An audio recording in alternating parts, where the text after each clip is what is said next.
Olá, seja muito bem-vinda, muito bem-vindo a mais uma edição do Papo com Ela. Eu sou Michele Figueiredo e no programa de hoje você confere um bate-papo sobre menopausa. A gente fala também sobre um evento de saúde mental dedicado exclusivamente às mulheres que acontece nesse mês de outubro aqui na capital. E nas reportagens a gente aborda uma exposição que conta a história da comunidade cigana aqui em Mato Grosso, dados sobre o Outubro Rosa e como essa campanha vem esclarecendo mulheres ao longo dos anos sobre a necessidade de exames de rotina para o diagnóstico precoce. Então você já sabe, pega o teu café e vem comigo acompanhar essa edição do Papo com Ela, que ela está recheada de informação quentinha para você. Dados de 2024 apontam que 30 milhões de mulheres vivem na menopausa aqui no Brasil. Com o aumento da expectativa de vida, estima-se que elas viverão 1/3 de suas existências no pós-menopausa. Esse estágio da vida pode ser desafiador pelas mudanças que provoca. Informação é sempre uma aliada para lidar com o processo. Por isso, Papo com Ela recebe nessa edição a médica ginecologista Gesiele Martins para debater a temática. Doutora Gesiele, muito obrigada por aceitar o nosso convite para que a gente pudesse falar mais sobre menopausa, esse assunto que muitas vezes é quase um tabu para que a gente possa discutir, né? Mas eu queria que a gente começasse dizendo assim, o que a menopausa provoca no organismo da mulher e quais são as principais alterações que ela experimenta nessa fase da vida? Perfeito, eu estou muito feliz de estar aqui, muito honrada. Eu sou ginecologista há mais de 15 anos e há 5 anos a minha área de atuação é menopausa. Então eu atendo pacientes 40 anos mais e a minha paixão, né, em transformar e cuidar dessas mulheres. Então o que é menopausa, o que vai acontecer com essa mulher? A princípio a menopausa é uma fase e essa preparação se antecipa em quase 10 anos na data da menopausa, com o início de uma fase que a gente chama de climatério. Então, o climatério, que acontece na mulher por volta dos 40 anos, é uma fase de mudanças, de transições lentas e graduais. A pele começa a afinar, então a paciente fala assim, doutora, as minhas veias estão saltadas, meu cabelo está perdendo seu volume, a sua massa, a minha memória, minha concentração, meu foco, então eu quero lembrar de alguma palavra simples, eu vou abrir a geladeira, eu esqueço o que eu vou pegar, às vezes eu vou ler um texto, tem uma nuvem, uma névoa na minha concentração, às vezes no meu trabalho eu desempenho um papel há 20 anos e eu tenho dificuldade agora, eu sinto que eu estou emburrecendo, então isso eu ouço no consultório. A libido tem uma tendência a diminuir, a vagina tem uma tendência a ressecar, né? A paciente vem com uma queixa de desconforto para ter relação, ela tem ardência, isso é muito comum. Ela fala, doutora, eu amo meu marido, mas eu não tenho vontade, né? Eu não sei o que está acontecendo comigo. Algumas vezes as emoções, elas variam muito também, parece uma gangorra emocional. Então a paciente fala bem assim, eu fico tão irritada, tão reativa, mas eu não tenho motivo para estar assim. Ou eu fico triste, eu fico introspectiva, eu fico chorosa, mas eu também não entendo o motivo. As nossas avós estavam muito assim, murmurando, irritadas, depressivas, e eram muito julgadas, muito incompreendidas, mas era exatamente isso que estava acontecendo, sabe? A composição corporal vai mudar pela queda do estradiol, então a gente vai começar a ter uma gordurinha abdominal persistente, perdendo a cintura, perdendo massa muscular. Então aquela mulher que não se atenta ou não tem esse tipo de orientação, ela tem um tonelzinho ali no tronco, né? Aos 50, aos 60, aos 70, um braço mais flácido, né? Umas perninhas mais flácidas. Então tudo isso começa por volta dos 40 anos, a gente tem mais de 40 sintomas descritos, até de tontura, zumbido, ronco, compulsão por açúcar, compulsão noturna, intolerância alimentar. Então é uma fase que vai acontecendo e vai se iniciando lentamente a partir dos 40 anos e culmina daí na menopausa por volta dos 50 anos no Brasil, né? Pode ser um pouco antes ou um pouquinho depois, mas essas transições, essas mudanças vão se acelerando e se mantendo ao longo da vida da mulher. A gente vai dizer então que existe uma mudança na produção hormonal que culmina em todos esses efeitos. Exatamente. Hormônios são mensageiros de saúde cerebral, óssea, de pele, cabelo, composição corporal, vagina e a queda do principal hormônio da mulher, que é o estradiol, que é o líder do corpo da mulher, o CEO do corpo da mulher, que existem receptores em toda a parte do nosso organismo, reflete sim nessas mudanças e que marca não só o fim da menstruação. A menopausa não é só olhar para trás e estar um ano inteiro sem menstruar. A menopausa também é o maior marcador de envelhecimento de uma mulher. cérebro, ossos, artérias, pele, cabelo, exatamente, a queda do estradiol. Ainda é difícil de falar sobre a menopausa, doutora, na sua concepção? Porque eu digo assim, né, muitas vezes isso não está numa roda de discussão, as mulheres ainda não trocam informações sobre isso. Porque envelhecer ainda é um processo difícil na nossa sociedade, porque a gente tem esse culto à juventude eterna muito presente, principalmente na questão mercadológica. E outra, até bem pouco tempo atrás, as mulheres não tinham sequer a oportunidade de passar pela menopausa, justamente por ter a expectativa de vida menor e não enfrentar ou vivenciar esse ciclo da vida? Perfeito. A menopausa ainda é um tabu pelo próprio questionamento em relação ao envelhecimento, a incerteza que isso traz, né? A cultura do Brasil ainda tem muita raiz relacionada à beleza da juventude, né? O que a gente não vê tanto em outros países, como Estados Unidos e Canadá. A gente vê no exterior, em alguns países, a mulher vivenciando com muita leveza essa maturidade. Eu creio que isso vai chegar ao Brasil também. Mas, de forma geral, eu falo para as minhas pacientes que entrar na menopausa é uma oportunidade, é uma honra, né? As mulheres há 40, 50 anos atrás viviam até 38, até 40, até 42 anos. A gente nem teria a oportunidade de cuidar dessa mulher porque ela morria muito antes, né? Então a gente tem essa oportunidade. O que a gente precisa é que essa mulher seja orientada, que essa mulher seja acolhida, que ela tenha uma oportunidade de tratamento eficiente para que ela tenha o que ela mereça, que é saúde física, mental, social, sexual e um envelhecimento com autonomia e com independência.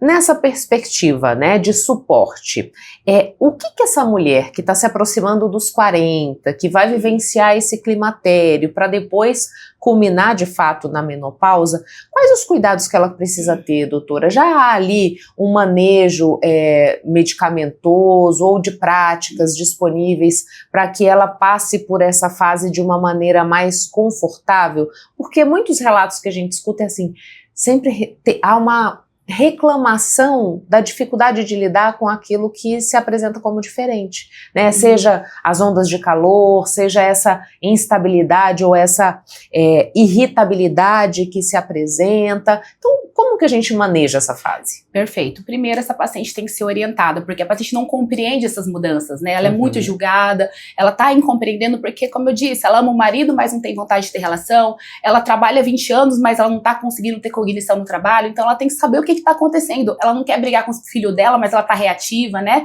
Ela tem que ser orientada, entender que não é só com ela, tá? Que isso faz parte de uma fase. Segundo, existem alguns pilares que a gente precisa fortalecer. Muitas mulheres falam na reposição hormonal, e realmente a reposição hormonal é um pilar importante, mas ela não é um milagre, tá? O milagre sempre é uma rede de forças, uma rede de pilares, uma corrente de fato que a gente vai fortalecer para essa mulher. O primeiro pilar inegociável é o sono de qualidade, o sono que ela acorda restaurada. O sono muda muito durante a menopausa pela queda de um outro hormônio que chama progesterona, que aprofunda esse sono. Então é muito comum aquela paciente que acorda às 3 da manhã, acorda às 3h30, né? Ou que dorme a noite toda, mas ainda acorda cansada, ou que está dormindo e anda no corredor e alguém anda no corredor e ela acorda. Então a gente tem que otimizar. A gente tem que primeiro precisa entender que o sono precisa ser respeitado. A gente tem um dia a dia de muitas demandas, responsabilidades, pressões, e muitas mulheres acabam levando isso para a noite, até de uma forma inconsciente. Então a higiene do sono, tirar a partir de um certo horário, celular, televisão, né, ter um ambiente mais calmo, tranquilo, não resolver nenhum problema, não brigar com ninguém, certo? A suplementação no sono, a melatonina, o triptofano, o magnésio, e na segurança a reposição hormonal de um hormônio que chama progesterona, traz muita qualidade para essa mulher, porque é muito comum nessa fase a mulher muitas vezes usar um indutor de sono, Zolpidem, Alprazolam, Rivotril, e muitas dessas pacientes não precisariam estar usando essas medicações que podem causar dependência. Tá? Um segundo pilar é o pilar da atividade física. De fato, a gente precisa proteger a nossa massa muscular, que começa a definhar nesse período. E a massa muscular tem muito além de estética, ela tem a ver com independência, com autonomia, com se levantar da cama sozinha, carregar sacola. Então essa mulher precisa fazer musculação de 3 a 4 vezes por semana. Isso vai proteger essa mulher contra a causa mais comum de morte da mulher na menopausa, que é a osteoporose. A mulher aos 70, aos 80, ela acaba morrendo muito de queda, de fratura de fêmur, ela fica acamada, ela tem uma pneumonia, uma trombose e morre. Então a gente precisa avisar esse osso que a gente precisa dele através da musculação. A gente precisa de uma atividade aeróbica também para melhorar o condicionamento cardiorrespiratório. Essa mulher vai viver mais, se ela fizer uma atividade aeróbica, ela vai ser mais independente, ela vai levantar da cama sozinha todos esses anos se ela fizer musculação, né? A gente também precisa de estratégias alimentares. A gente precisa colocar proteína na refeição dessa mulher, ovos, carne, peixe, o frango em todas as refeições, café da manhã, almoço, lanche da tarde, jantar. Porque proteína que constrói músculo, proteína que constrói colágeno para cabelo e para pele, e proteína que traz saciedade alimentar. Eu falo que comer pão não tem problema, o problema é o que vai com pão. Se for um pão com manteiga, é um problema. Se for um pão com 2 ovos, um pão com carne moída, um pão com frango desfiado, essa refeição vai trazer mais saciedade, vai manter o peso dela melhor. Tá? A gente vai ter que tirar também os alimentos que inflamam muito essa mulher, e o campeão, ou diminuir o açúcar, né? Um dos campeões de restrição é o álcool. Não existe nenhum nível seguro de álcool para mulher 40 anos mais. O álcool, ele é muito inflamatório, ele muda o DNA da célula, é o segundo critério mais importante para câncer de mama na mulher, só perde para obesidade. Então a gente tem que restringir o álcool dessa mulher, e os alimentos industrializados, salame, salsicha, calabresa, que está ligado a câncer de intestino, que é o segundo mais comum no Brasil.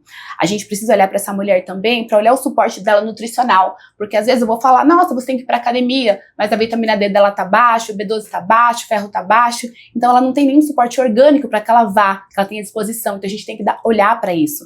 A gente tem que olhar para o gerenciamento de estresse dessa mulher, porque às vezes ela está passando por algum conflito maior, algum desafio maior, ela não está sendo acolhida, respeitada, então a gente não vai conseguir alinhar o tratamento dela se ela está passando por um processo difícil sem acolhimento. Então, cuidar das emoções é fundamental, e a gente vai avaliar também o eixo hormonal, na segurança e na possibilidade do acompanhamento. A reposição hormonal, ela vai trazer benefícios para essa mulher, não só para os sintomas como fogachos, ressecamento vaginal, pele, cabelo, mas vai fazer prevenção de Alzheimer, vai fazer prevenção de infarto e derrame, vai fazer prevenção de fraturas ósseas.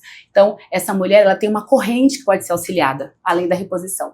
E a reposição, ela sempre vai ser prescrita, doutor? Ou existem situações em que a reposição não é interessante para essa mulher? Então, existem situações proibitivas da reposição hormonal. Uma das situações é quando a paciente tem uma história pessoal de câncer de mama. Quando essa paciente teve um câncer de mama, tá? Quando essa paciente tem uma mãe com câncer de mama, uma irmã, isso não é uma contraindicação absoluta. A gente ainda pode pensar numa reposição de uma forma segura e com acompanhamento, mas se é uma história pessoal dela, a gente tem uma proibição neste momento. Eu falo que a medicina, ela muda muito, mas é o que eu tenho para falar em relação a esse momento. Quando a paciente tem uma doença hepática em atividade, ela tem uma cirrose, uma doença hepática em atividade, a gente também tem que tratar essa doença para fazer uma reposição, já que os hormônios, ou de primeira, ou de outras passagens, eles passam também no fígado para serem filtrados, né? Então essa é uma contraindicação. Se a paciente está em uma fase de tromboembolismo, se ela teve um tromboembolismo, uma trombose recente também,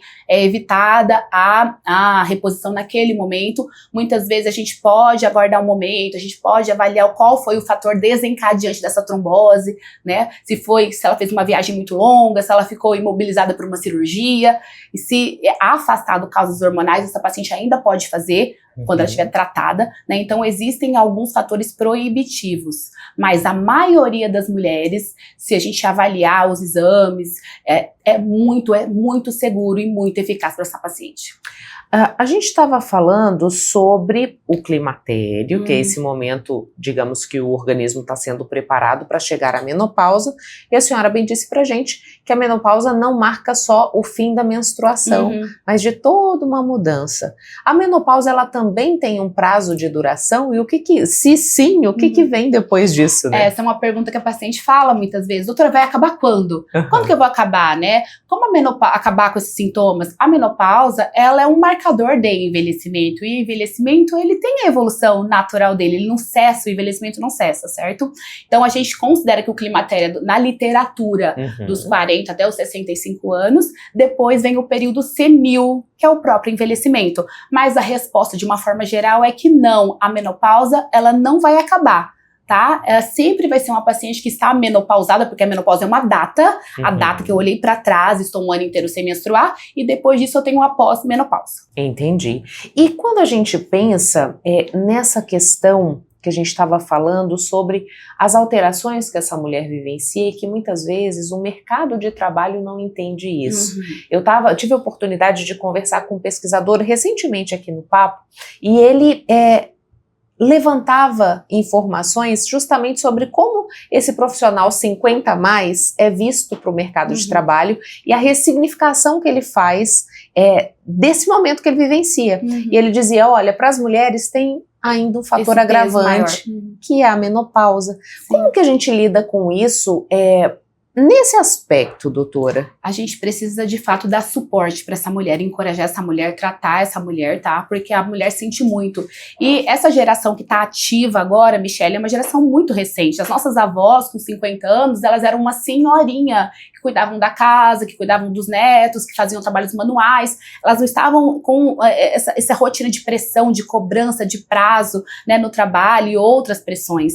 Então, essa rotina dessa mulher independente aos 50, aos 60, empreendendo, né, é muito recente na nossa sociedade. E essa mulher acaba sentindo muito, né, eu vejo realmente no consultório essa queixa de cognição, de aprendizado, de raciocínio, ela acaba se envergonhando muito, ela se sente, né, que tem essa defasagem no trabalho, ela mesma sente, às vezes ela vê muito preconceito dos colegas ou dos chefes, né, ela se sente mal por isso também. Então essa paciente, ela precisa de suporte, essa mulher precisa de ser encorajada, a questão orgânica. Quando ela se sente bem, a reposição hormonal, muitas vezes a paciente sente exatamente isso. Ela fala assim, doutora, eu tenho libido de viver, de trabalhar, de sair com as minhas amigas. Não é só libido de relação sexual quando eu faço uma reposição, eu tenho libido de vida, de trabalhar, de viajar. Então essa paciente, quando tem esse suporte, ela se encoraja, né? E trazer isso para cada vez mais, para os meios de comunicação, para as redes sociais, para a televisão, para o rádio. E essa mulher sim é totalmente capaz, totalmente, ela só precisa ser ajudada. Quando que a gente considera, porque já ouvi esse termo e queria até aproveitar a oportunidade para que a gente pudesse discutir ele.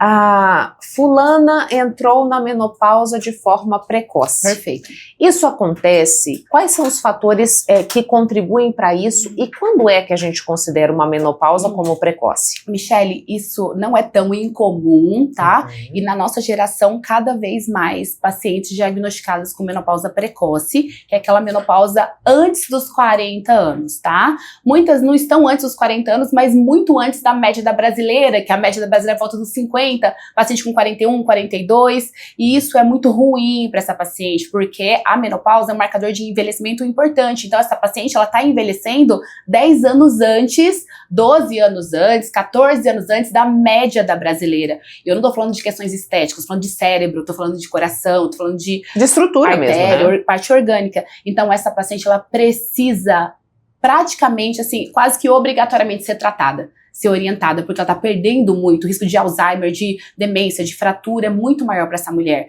Inclusive, a reposição dela tem que ser uma reposição diferenciada e muitas vezes até com doses maiores, porque o cérebro de uma mulher de 38 anos, que 38 anos, ela precisa de muito mais estradiol do que o cérebro de uma mulher de 54 anos. A artéria precisa de mais. Entendeu? Então, a menopausa é precoce, quando acontece abaixo de 40 anos, e a gente precisa tratar essa mulher, se for seguro para ela. E existem fatores que explicam o porquê disso? Sim, o fator mais importante da menopausa precoce é a herança familiar, tá? É a história genética. Então, a gente acaba vendo mães dessas pacientes que entraram na menopausa precocemente e elas acabam, ou irmãs, ou tias, ela acaba se repetindo. Isso está muito consolidado na literatura médica, tá? E quando a paciente tem uma filha, eu sempre falo com ela, olha, você tem filha? Sua filha não pode postergar muito uma gravidez, ela não pode deixar para engravidar com 38, com 40 anos, a gente tem que aconselhar essa menina também, porque isso é uma herança forte para ela, tá? Agora, a nossa geração, com hábitos de vida, com fatores ambientais, com estresse, né? A paciente que é insone, a paciente que está acima do peso, e tudo isso colabora muito, tá? Questões que falam muito na literatura, que é muito consolidada, é paciente que passou por quimioterapia, por radioterapia, tá? Que não é a maioria das pacientes, mas os fatores ambientais de estresse, eles são também muito poderosos, tá? Na medicina, existe um sonho na ginecologia, postergar a menopausa, deixar que essa paciente, de uma forma geral, a população do Brasil, entre na menopausa mais tarde, né? Então, existem muitos estudos em relação a isso, com células-tronco, com PRP, e hoje já é feito transplante de ovário para as pacientes que tiveram câncer. Então, se a paciente teve um câncer ali, um sarcoma, né, na adolescência, aos 20, aos 25 anos, é possível, a gente faz isso já, tira um pedacinho desse ovário, congela esse ovário, e quando ela fizer 40 anos, lá depois a gente faz de novo o autoimplante. E doutora, a gente falou de uma série de mudanças que, quando a gente discute, parece que são muito ruins para essa mulher, por conta de toda essa mudança de estrutura, de possibilidade de doenças que podem se apresentar. Mas existe um lado positivo de entrar nesse processo? Eu falo que a gente tem 2 caminhos na vida, né? Ou a gente vai morrer jovem, ou a gente vai envelhecer, né? Então, o fato de entrar na menopausa realmente é uma oportunidade de viver, é uma oportunidade de você estar numa fase muito mais madura, mais experiente, mais consolidada no seu trabalho, com a sua família, né? Então, é tão interessante porque às vezes a paciente fala assim, doutora, eu tenho tudo, mas eu não me sinto bem. Então, quando a gente melhora a parte orgânica dela, ela fala assim, doutora, eu tô na melhor fase da minha vida, porque depois do tratamento, eu já tinha tudo, minha família, os meus filhos já adultos, na maioria das vezes, o meu trabalho que eu amo, sou apaixonada, né? Tanto tempo que eu trabalho, as minhas viagens, mas agora na questão orgânica ajustada, eu me sinto muito bem, sabe? Então, assim como a adolescência, é uma fase de transição muito também pouco compreendida, a paciente está ali, né, a adolescente está ali mudando o corpo, com as questões emocionais afloradas, e quando ela é acolhida, ela é cuidada, ela fica muito bem, aqui também, quando ela é cuidada, ela fica na melhor fase da vida dela, com certeza. Agora, a senhora falou sobre osteoporose e temos um outro dado que diz respeito a problemas cardíacos nessas mulheres na fase da menopausa, cardiovascular. Pode falar um pouco disso? O estradiol, que é o nosso líder, que é o nosso CEO, ele é um hormônio que traz muita saúde arterial. Então, de uma forma bem simples, o estradiol, ele funciona como uma vassoura na artéria. Então, a gente tem uma artéria que o estradiol consegue limpar. O estradiol traz elasticidade para minha artéria, fica complacente. Então, o sangue bate, minha artéria está elástica. Quando eu perco meu estradiol na menopausa, a minha artéria fica rígida, fica dura. E eu começo a arranhar essa minha artéria, pela pressão do sangue, de fato. Então, as placas de colesterol, vendo aquele arranhão, elas se aderem naquele arranhão para tampar aquele arranhão, formando as placas de ateroma, que fazem essas mulheres na menopausa infartarem mais, terem mais derrame, AVC, do que as pacientes mais jovens, certo? Então, o estradiol, ele tem muito receptor arterial. É interessante falar sobre isso, que quando eu inicio a minha reposição, porque a gente tem uma janela de oportunidade, um momento ideal para começar a reposição, esse estradiol, que eu entrei na menopausa e já inicio a minha reposição, ele continua protegendo a minha artéria, tá? Se eu passo mais de 10 anos que eu já perdi a minha janela, que eu não fiz, eu decidi não fazer, mas depois eu me arrependo e quero começar a reposição depois de 10 anos, o estradiol continua uma vassoura, mas ele já vê placas nas artérias, ele vai descolar aquelas placas e aí fazendo um AVC e fazendo um infarto. Então eu não posso começar a reposição quando eu quero, eu posso começar a reposição justamente quando eu posso, quando eu tenho segurança, tá? Então o estradiol protege a minha artéria, mas eu não posso começar em qualquer momento a reposição. Por isso que é muito importante essas visitas regulares a um profissional, porque ele vai me ajudar a entender cada um dos momentos que eu vivencio nessa trajetória de ser mulher, né? Perfeito. Doutora, muito obrigada. Fica o canal aberto caso você queira trazer mais algum esclarecimento que eu não tenha lhe perguntado. Perfeito. Eu queria conversar um pouquinho com as pacientes sobre o medo do câncer em relação à reposição hormonal, que é uma demanda, né, que a paciente às vezes vem, a paciente vem ansiosa, angustiada, doutora, eu vou fazer reposição hormonal, eu vou ter câncer, né? Esse medo de câncer, ele surgiu de um estudo que chama WHI, tá? Pra gente contextualizar, a reposição hormonal, ela é na história da medicina, ela é muito jovem. A gente não precisava de reposição hormonal na década de 40, na década de 50, como a gente falou, que a gente nem entrava na menopausa, certo? Então, pensando no parâmetro da obstetrícia, por exemplo, que a gente sempre teve nascimento, a reposição é muito jovem na nossa história da medicina. Então a gente começou com a reposição na década de 40, na década de 50, 60 e era muito utilizada. No final da década de 90, em 96, iniciou-se um estudo em inglês, os Estados Unidos também participou, que chama WHI. Esse estudo, ele fez uma avaliação de 20 mil mulheres por 7 anos e ele foi interrompido pelo aumento de câncer, aumento de AVC, aumento de derrame, de infarto, e isso nas publicações de jornais do mundo foi uma grande bomba para aquelas mulheres, né, que tinham na reposição um alívio, um tratamento seguro, enfim. E esse estudo, ele foi muito importante para a nossa história, porque a partir desse estudo que foi entendido o conceito de janela de oportunidade, tá? Então, durante esse estudo, foram 20 mil mulheres entre 49 e 79 anos para iniciar a reposição hormonal, porque não se conhecia essa janela. tudo bem? E esses hormônios utilizados foram hormônios à base de éguas prenhas, tá? Um estradiol à base de éguas prenhas e uma progesterona sintética também. Então, hormônios que a gente tinha naquela época, mas hoje a gente sabe que são hormônios que não são tão seguros mais, certo? Então, a partir desse estudo, essas mulheres continuavam sendo seguidas para entender o que aconteceu e a grande conclusão desse estudo é que existe sim um momento oportuno, eu não posso começar a reposição numa paciente de 70, de 79, se já passou mais de 10 anos, 65, então eu tenho que considerar essa paciente, ela tem que fazer reposição hormonal com hormônios mais parecidos com o que ela produzia antes, que são os isomoleculares, que é o estradiol, um pouco mais natural, a progesterona mais natural, a própria testosterona. Então, existiu, esse estudo foi uma grande mudança de paradigma, tá? Mas, de uma forma geral, é falado muito sobre esse medo, né? Fica muito estigmatizado e depois o que foi falado como benefício, como foi reavaliado esse estudo, fica pouco falado. Então, ficou muito essa cicatriz nessas mulheres. Tanto é que a gente tem 2 gerações, da minha mãe e da minha avó, muitas vezes, que não tiveram acesso à reposição por medo, né? Então hoje a gente já sabe que a reposição hormonal é segura, se for feita de uma forma com acompanhamento, ela é eficaz e os riscos de câncer de mama, eles são muito, muito baixos, tá? Para você entender, numa proporção de 100 mulheres que nunca fizeram reposição hormonal, 10 terão câncer de mama, que é o câncer mais comum do Brasil hoje, né? 10,3 se fizerem reposição hormonal. Então, o aumento é muito pequeno em relação a benefícios. Então, para Alzheimer, para demência, para fratura, para infarto. Então, essa mulher, sim, ela tem que ser orientada que a reposição é segura e vai ajudá-la. Muito obrigada. Intervalo, a gente volta já.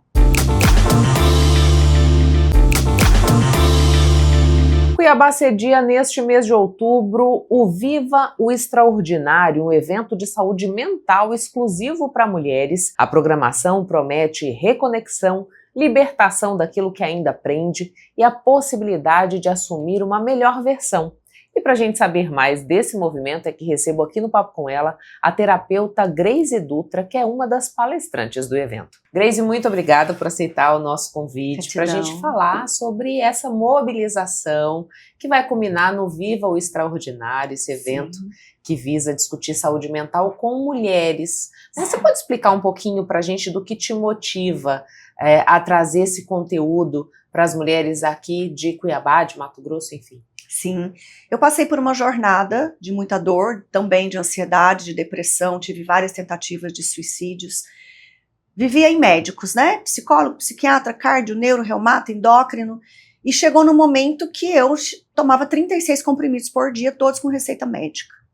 Nesse momento, eu tive uma hepatite medicamentosa severa, meu fígado não suportou, e um diagnóstico de morte. Então o médico disse assim, Grace, agora lascou. Ou você recupera seu fígado sem remédio, você não pode tomar mais nada, ou você pode escolher seu caixão, você tem 6 meses de vida. Nesse momento, eu encontrei ajuda na terapia, na época na hipnoterapia. E ali eu consegui olhar para mim, encontrar dores profundas que sozinha eu jamais teria conseguido. E eu me apaixonei por aquilo, Michele. Em 90 dias, eu recuperei meu fígado. Eu me libertei de fibromialgia, eu não mexia minhas mãos. Ansiedade, depressão, eu emagreci 30 quilos em 90 dias. Tudo fazia parte das minhas dores não resolvidas. E aí eu me apaixonei por aquilo.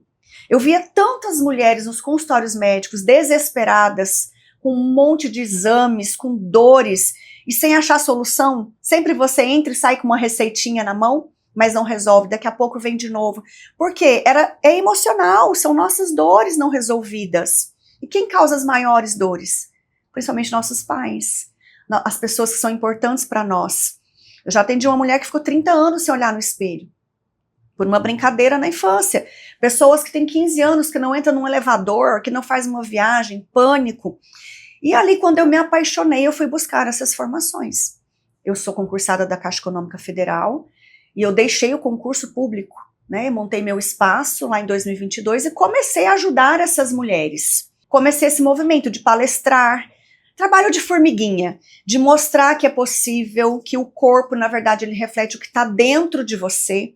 Quando o seu emocional está abalado, todo o seu corpo vai refletir. E aí depende de onde está abalado, vai vir o sintoma. Tá ouvindo muita coisa que você não queria? Dor de ouvido. Tá engolindo muito sapo? não consegue falar o não, não trava, que vive com dor de garganta. Tá engolindo sapo e não digere, dor de estômago. Então eu fui estudar tudo isso. E aí surgiu essa vontade de criar algo para falar para mais mulheres ao mesmo tempo. Porque em consultório a minha capacidade humana é limitada, né? Uma pessoa fica comigo ali 3 horas no consultório, então eu atendo no máximo 2 pessoas ao dia. No evento eu vou falar com 300 mulheres, se Deus abençoar, com 500 mulheres no mesmo momento ali, mostrando para elas que é possível, mudando a mente, acreditando em si, mudando a chavinha, você muda a sua saúde, você muda as suas finanças, você muda a sua vida. No material de divulgação do evento, você diz assim, são 8 horas para que você resgate 10 anos da sua vida. Exatamente. Fala um pouquinho disso pra gente, Grazi. Ali vão ter dinâmicas que trabalharão essa perspectiva de mudança de chave para essas mulheres? Sim, exatamente. É um pouco audacioso, né? As pessoas falam, que audácia, como que você fala isso? E eu digo para elas, é real. Porque quando você vira uma chave e com uma técnica assim, né, como eu disse, no meu protocolo, eu mudei a minha vida. Na minha primeira sessão, eu mudei toda a minha vida. Quando a pessoa está aberta, e eu vou fazer dinâmica assim, vários momentos durante o evento, de limpeza do ventre, acessar a sua criança interior, quebrar crenças e correntes invisíveis na sua mente, você pode recuperar sim, até mais do que 10 anos. Porque, como eu te disse, tem uma cliente que tinha 30 anos que não olhava no espelho. Na primeira sessão ela conseguiu se olhar no espelho. Uma outra cliente, eu disse para ela assim, você vai resgatar sonhos. Ela chegou vestindo preto, ela tinha um luto interno. Um luto que ela não conseguiu finalizar. E luto não é só porque alguém morreu. Pode ser uma situação, um relacionamento, um trabalho. E quando ela chegou para a terceira sessão, ela estava com uma roupa laranja e um colar rosa. E ela resgatou um sonho de pintar. Ela voltou a pintar, tinha 30 anos que ela não pintava. E ela se candidatou, ela fez um desenho, a escola nem é do Brasil, uma escola de Portugal. Entre 500 alunos, o quadro dela foi selecionado como o melhor. Então foram 30 anos ali de sonho engavetado que essa mulher conseguiu tirar. Então no momento que você se permite, eu sempre digo, a sua mente, ela é o carro mais potente que você pode imaginar. E o que pode acontecer com um carro sem motorista? Ele pode não sair do lugar, e se ele estiver em alta velocidade e o motorista sumir, uma tragédia. Então a gente vive esses 2 momentos. Ou eu tô parada, não faço nada, ou a minha mente está tão acelerada que eu não consigo parar, pensar, resolver. E no Vivo Extraordinário você vai ter sim ferramentas para sair de lá, dando essa virada de chave, esse primeiro passo para o próximo passo da sua vida. Eu digo que o autoconhecimento, ele nunca vai parar. Até hoje eu continuo fazendo formações, eu comecei com uma, hoje eu tenho 20 formações. A gente não para porque nós somos em camadas. Cada dia você aprende um pouco mais, cada dia você acessa um pouco mais de você. Mas 8 horas são mais do que suficientes para você virar essa primeira chave, ligar o motor, botar o pé no acelerador e seguir adiante. Por que a escolha de trabalhar com mulheres, Grazi? Porque, infelizmente, no Brasil, homem tem que ser forte, né? Aquela crença de que homem não pode chorar, homem tem que dar conta. Em 2 anos e meio de consultório, eu atendi, em média, mais ou menos 300 pessoas. Eu acho que eu não atendi 10 homens. E a maioria dos homens são maridos das clientes ou maridos de alguém que me conhece e vem. Porque ainda tem uma crença de que homem não pode ser ajudado, que o homem tem que dar conta sozinho. Então, se eu fosse depender só de atender homens, seria complicado. E o segundo motivo do evento ser só para mulheres é para que elas realmente possam se permitir chorar, abraçar. Se eu coloco homens ali junto, isso vai inibir a emoção. Em consultório eu atendo homens tranquilamente porque é no 1 a 1. Mas em eventos, palestras, é outro nível. Palestras a gente não vai chegar no nível que nós vamos chegar lá no Vivo Extraordinário. Também é diferente, mas nesse evento, como pode dizer, uma imersão para mulheres, vai ter um nível sim de um acesso maior de emoções. Então eu optei por colocar só mulheres. O que a gente vai ter Na programação do evento, como você disse, são 8 horas, já contou um pouquinho pra gente das dinâmicas que você vai promover com essas participantes, mas não é só a Grace que vai falar com elas, né? Nós temos convidados também participando. Sim, ninguém faz nada grande sozinho, né? Nós teremos um talk médico, então o Dr. Alberto Bicudo. Primeiro ele faz uma palestra pra gente, uma fala, né, sobre a mente, sobre o trabalho dele, depois ele participa também do talk. Doutora Luana Frick, que é psiquiatra infantil, Beatriz Brimiller, psicóloga, ela hoje ministra cursos de PNL, eu já fiz inclusive curso com ela, Alan Barros, que é terapeuta, ele trabalha hoje com jovens nas escolas públicas, principalmente, né, levando essa conscientização, tivemos aí campanha Setembro Amarelo, teremos um talk com empresárias, e aí vai Patrícia Taldivo, vai Rosana Alvarenga, Priscila Guimarães, Bruna Guetti também, no nosso talk dos médicos. Bruna Guetti. Todos vão falar sobre a mente. Então, a Bruna Guetti, ginecologista, vai falar como o emocional influencia na área ginecológica. O Alberto Bicudo vai falar como o emocional influencia na parte gastro, né? Porque ele é gastro. Então, cada um na sua área. As empresárias vão contar como a mudança de mentalidade transformou o negócio delas. A Grazi, que é da Senhorita Executiva, onde eu compro minhas roupas, vai falar como que ela chegou no momento que ela está hoje, expandindo as lojas, crescendo. E ainda um talk com as minhas pacientes de consultório. Mulheres que voltaram a dirigir, mulheres que tinham ansiedade, mulheres que tinham medo de altura, vão contar como foi essa jornada para elas. Teremos um show com o Isao Imamura, maior mágico do Brasil. Conheci Isao em São Paulo, conheço Cibele, a esposa. Sim, maravilhosa a história dele. Também falando quanto a sua mente pode te iludir. Ela pode te transformar para o bem ou pode te destruir.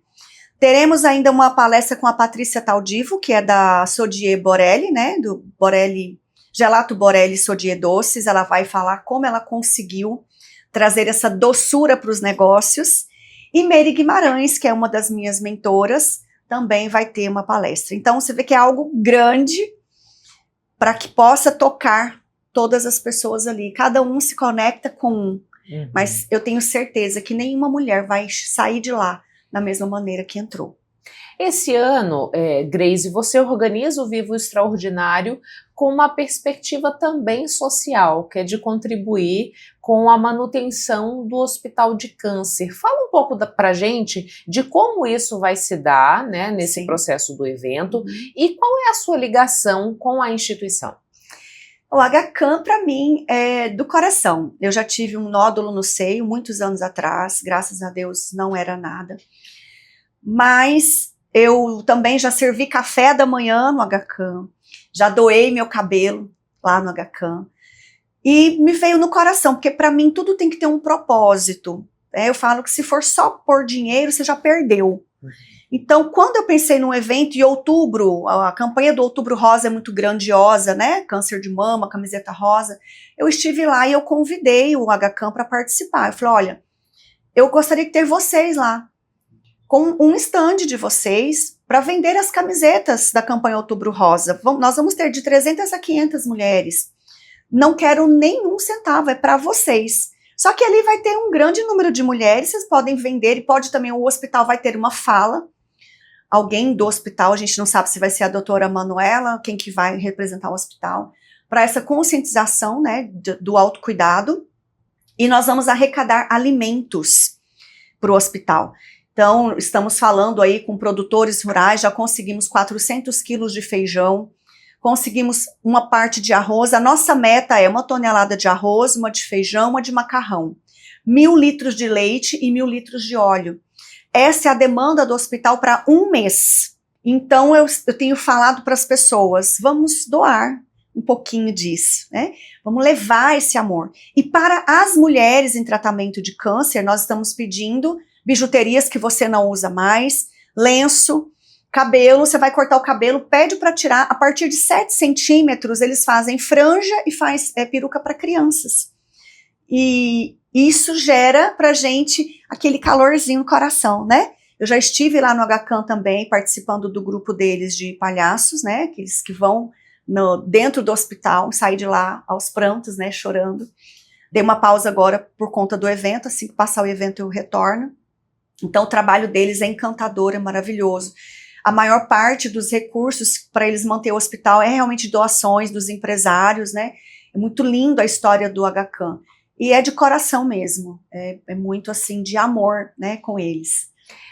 Grace, para a gente fechar a importância da gente olhar para a saúde mental, porque, como você disse, para a gente, para os homens principalmente, ainda é um tabu. Sim. As mulheres se mostram um pouco mais abertas, mas a gente ainda precisa avançar nessa perspectiva, né? Então fala para quem está assistindo a gente de que maneira uma saúde mental prejudicada pode trazer reflexos para todos os setores da vida. Para tudo. Você reproduz nos seus filhos aquilo que você viveu. Quando você está sangrando, você sangra em cima de quem não tem nada a ver. Quando você menos percebe, você está gritando com o filho, você está gerando no seu filho as mesmas feridas que você não queria que tivesse aqui. Quem gerou em você foi seu pai, foi sua mãe. Você não deixa essa mala no trabalho, em casa, você leva para o trabalho. Várias vezes eu surtei no meu trabalho, eu ia para o banheiro chorar. Durante 13 anos de carreira eu peguei atestado várias vezes, porque a gente não consegue separar. Você gasta muito com remédios, eu gastava 100% do meu salário com médicos, o que não era pela Unimed, eu tinha que pagar particular. Então interfere na sua alegria. Eu atendo pessoas, aí fala assim, mas quem tem dinheiro não adoece. Adoece sim. Eu atendo pessoas de várias classes sociais e financeiras. Mulheres que chegam de BMW blindada e que quando chegam em casa se jogam na cama e tem um monte de remédios do lado. E quando você fala saúde mental, as pessoas falam, eu não sou louca. É para você não chegar lá. É para você cuidar antes de ter um sintoma. Olhar para suas emoções, porque a mente, se você dorme e de repente você acorda cansada, a sua mente está cansada. Então é saúde mental. Tem um tabu, tem uma crença coletiva que saúde mental é coisa de hospital psiquiátrico, daquelas camisas de força. Não! Você está com um outro sintoma dentro de você. Você não dormir bem, você não conseguir tirar um sonho da gaveta, você não conseguir se planejar financeiramente. Perde a alegria de viver. Perder a alegria de viver. Quantas mulheres eu falo, olha no espelho e fala, eu te amo. Elas falam, não consigo. Algumas não conseguem nem se olhar no espelho. Outras vão para as plásticas, não se aceitam. Quinta cirurgia plástica, todas dão problema porque a identidade dela foi perdida. Então isso também é saúde mental. E é importante porque você leva para todas as áreas da sua vida, para o relacionamento, aceita migalhas, chefes abusivos, amigos que abusam da boa vontade. Então tudo isso é saúde mental. E as mulheres precisam entender isso, que é importante sim olhar. Eu falo que não adianta você ir para academia, fazer musculação, se você não tiver musculação mental. Tirar esses lixos, né? Esses cala a boca, engole o choro, você nunca vai ser nada, você não vai ter nada. Você acha mesmo que você vai conseguir? Isso fica remoendo. Eu conheço mulheres que têm centenas de certificados e não se sentem prontas para trabalhar. Tudo isso é saúde mental, sim. Então precisamos quebrar esse tabu de que saúde mental é coisa de louco, não é coisa de gente normal e que está com a mente cansada, sobrecarregada, que precisa de um renovo.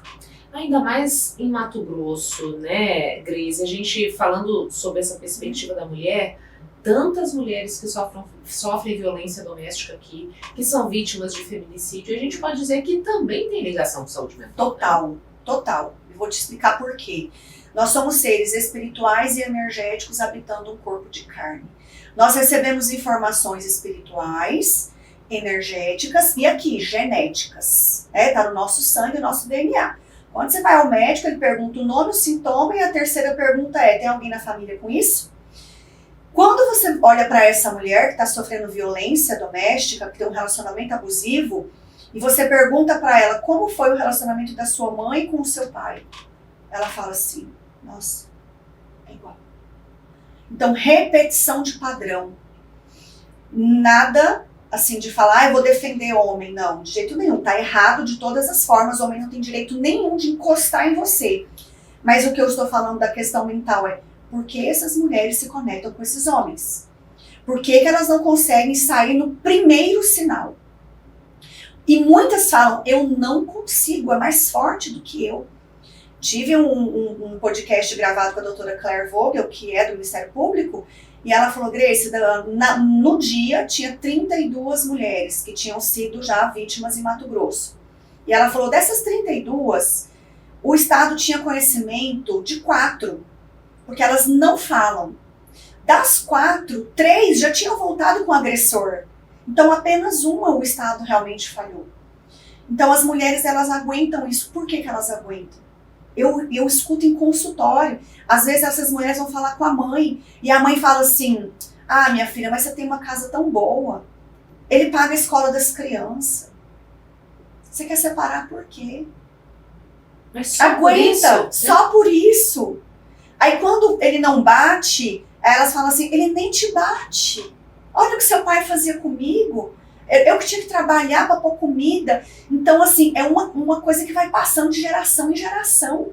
Então, tem que começar a mudar e tomar consciência de que eu posso, mas não, eu mereço um relacionamento saudável. O que eu preciso olhar, curar em mim para parar de me conectar com esse tipo de pessoas? Porque é a autoestima que tá... Eu aceito qualquer migalha. E é exatamente isso que eles fazem. Você acha que você vai achar alguém? Você acha que agora você tem filho, você acha que você vai conseguir? A autoestima está lá embaixo. Então essas mulheres precisam olhar para si, romper esses laços energéticos, emocionais, para olhar e falar, eu mereço mais. Eu mereço ser amada. Eu falo pro meu filho, filho, você um dia vai ter uma pessoa ao seu lado. Que você ofereça nada menos do que o seu pai me oferece. E eu falo para minha filha, 2 já casaram, né? A mais nova, jamais aceite menos do que o seu pai me oferece. Só que a maioria das mulheres não tem essa estrutura familiar. Você pergunta, cadê o pai? Ah, nem conheci. Meu pai deixou minha mãe quando minha mãe ficou grávida, quando eu era pequena. Então, tudo isso abala o emocional e faz com que essas mulheres fiquem presas nesses lugares. Não é só dependência financeira, porque tem mulheres que têm muitos recursos financeiros e que também não conseguem sair desses relacionamentos. É aqui e é aqui, na mente e no coração. Grace, para quem está nos assistindo e quer participar do evento, né? Onde adquirir os ingressos? Pelo meu Instagram, @GraceDutra, GREYZIDUTRA. Pelo site, Grace Dutra também. Pelo WhatsApp, 659-9229-9672. Aproveitando que o lote vai virar, né? Estamos já finalizando aí o primeiro lote, final de semana já vai ter lote novo, tá? E vamos transformar essas mulheres, né? Mulheres transformadas transformam. Muito bem, muito obrigada pelas informações e que a mulherada possa participar em peso desse evento, que vai transformar vidas. Que vai transformar vidas, com certeza. Obrigada. Gratidão. O recado agora é muito importante e merece toda a sua atenção, motorista de Cuiabá e região. O governo do estado está trabalhando e as obras do BRT e do Complexo Leblon continuam avançando. Por isso, alguns trechos da cidade estarão interditados. Fique alerta, hein? Nessa semana, atenção redobrada a esses pontos. Na Miguel Sutil tem interdição total no retorno de acesso ao Jardim Leblon, nas ruas próximas ao McDonald's, a Polícia Federal, a Smart Fit, além de meia pista interditada próximo a Todimo-Lar Center. Já na Avenida do CPA tem estreitamento de pista no trecho entre a Praça Ulisses Guimarães em frente ao Comper até o edifício Queen Elizabeth logo após a lanchonete Jerônimo. Na Avenida do CPA tem bloqueio da faixa central perto da Praça Ulisses Guimarães e afunilamento da pista próximo ao supermercado Comper. Para encontrar rotas alternativas, acesse o aplicativo Waze. Esse é um recado do governo de Mato Grosso. Não saia daí que o papo volta já já.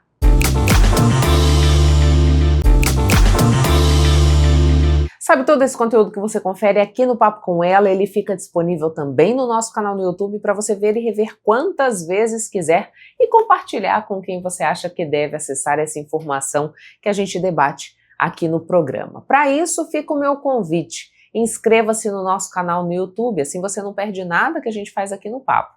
E para facilitar a tua vida, a gente criou esse QR Code que aparece na tua tela. Mira a câmera do celular para ele, que ele já vai te dar o caminho certinho para que você passe a integrar essa comunidade do Papo com Ela lá no YouTube.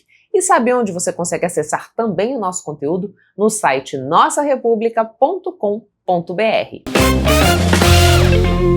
Diversidade e cultura dos povos ciganos compõem a exposição Mato Grosso Solo Cigano em cartaz na Galeria Lava Pés, aqui na capital. Realizada pela Associação Estadual das Etnias Ciganas de Mato Grosso, a exposição MT Solo Cigano tem como principal meta tirar da invisibilidade as comunidades ciganas e combater o racismo. Essa rica cultura, né, dos povos ciganos, ela foi invisibilizada e silenciada durante a história oficial.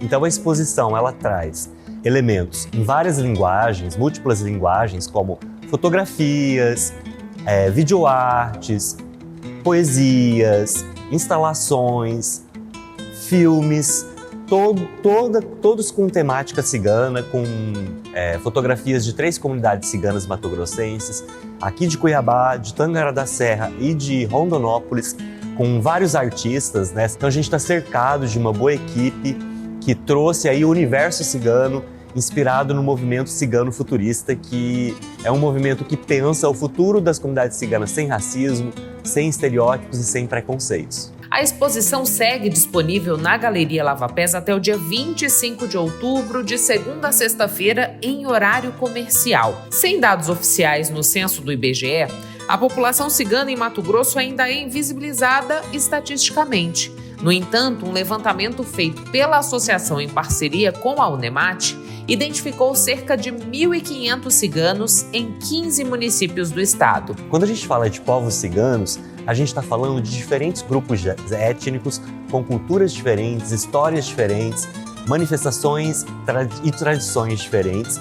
E a gente está falando de 3 grandes troncos, os Calon, os Rom e os Sinti.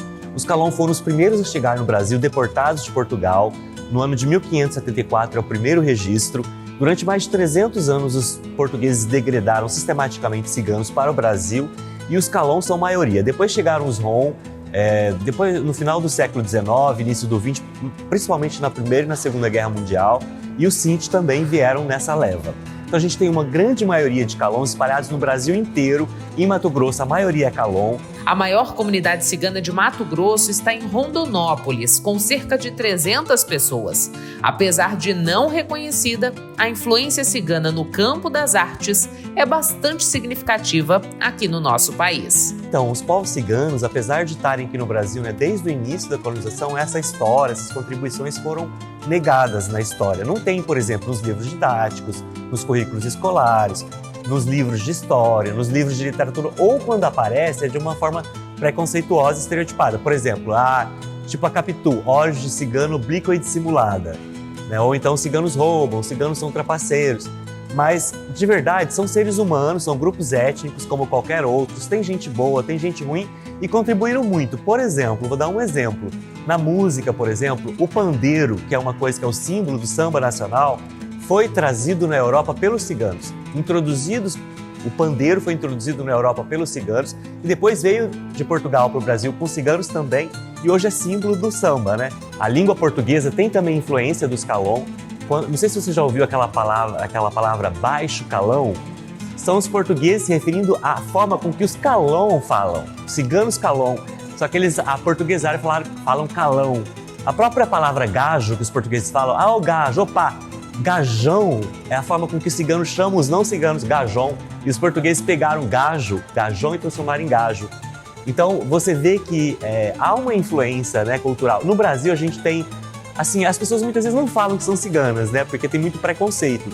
Mas a gente sabe, por exemplo, que a Cecília Meirelles era cigana. A exposição MT Solo Cigano oferece aos visitantes artes visuais, literatura, material audiovisual e fotografia. Se vocês querem saber mais sobre essa história, né, sobre os povos ciganos no Brasil, os povos ciganos em Mato Grosso, não percam, venham aqui conferir na Galeria Lava Pés, que é na Secretaria de Estado de Cultura, Esporte e Lazer, que, aliás, financia o nosso projeto através do edital Viver Cultura e Identidades, edição PENAB, ciclo 1, 2023. E graças à Secretaria também agradecemos muito porque abre o espaço da galeria, traz para dentro os povos ciganos, né? É uma reparação histórica também, é uma política afirmativa porque foi dentro de um edital específico para povos ciganos.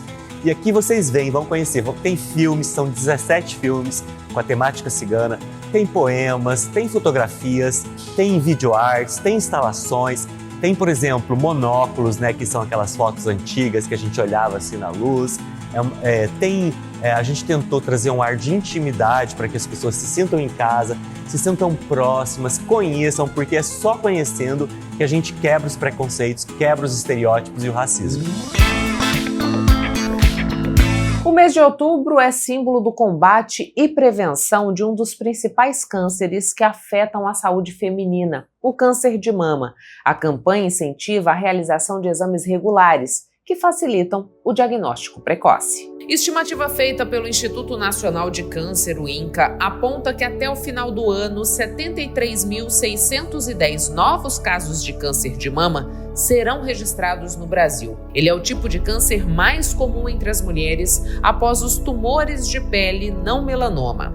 O diagnóstico precoce no câncer de mama reflete uma taxa de cura aumentada do câncer de mama. Tudo que nós queremos no nosso país é que o diagnóstico seja precoce e diminuição da mortalidade do câncer de mama, e campanhas como Outubro Rosa, orientando a população com relação à realização adequada da mamografia, hábitos adequados que diminuem o câncer de mama são fundamentais. O Ministério da Saúde passou a garantir também o acesso à mamografia no SUS a mulheres de 40 a 49 anos, mesmo sem sinais ou sintomas do câncer. Essa faixa etária concentra 23% dos casos da doença. O exame ajuda na detecção precoce e aumenta as chances de cura. O ideal é a realização da mamografia entre 40 e 74 anos de idade, uma vez por ano. Mas o câncer de mama pode ocorrer em mulheres abaixo de 40 anos de idade e mulheres acima de 74 anos de idade.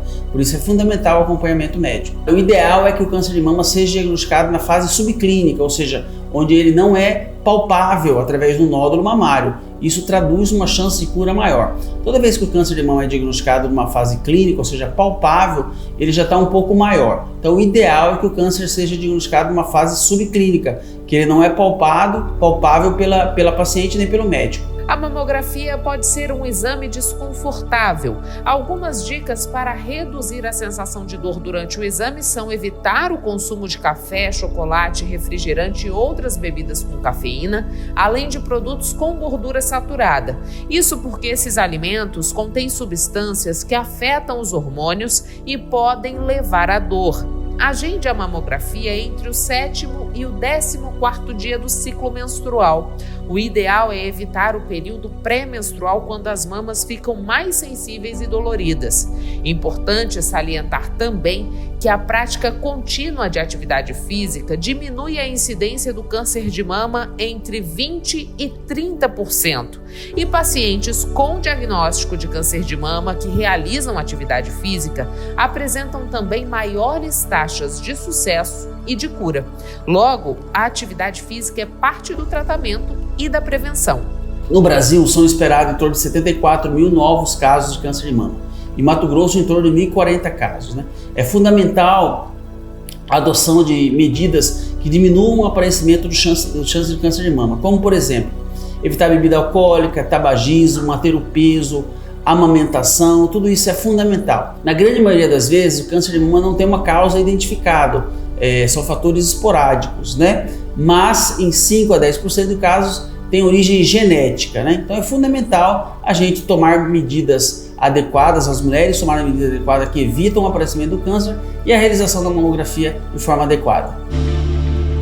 Chegamos ao fim de mais uma edição do Papo com Ela. Eu agradeço a você que ficou comigo até este momento. É sempre uma alegria e satisfação poder contar com a sua companhia. Mas antes de ir embora, eu quero te fazer um pedido. Siga o Papo com Ela no Instagram, no Facebook, inscreva-se no nosso canal no YouTube e você pode nos ajudar a fazer o Papo com Ela. Para isso, você pode mandar mensagem nas nossas redes sociais ou nesse endereço de e-mail que aparece na tua tela, contando para mim o que você gostaria de assistir aqui no Papo com Ela. Tenha um excelente fim de semana, na sexta que vem eu tô de volta e espero poder contar mais uma vez com a sua companhia. Um beijo e até lá!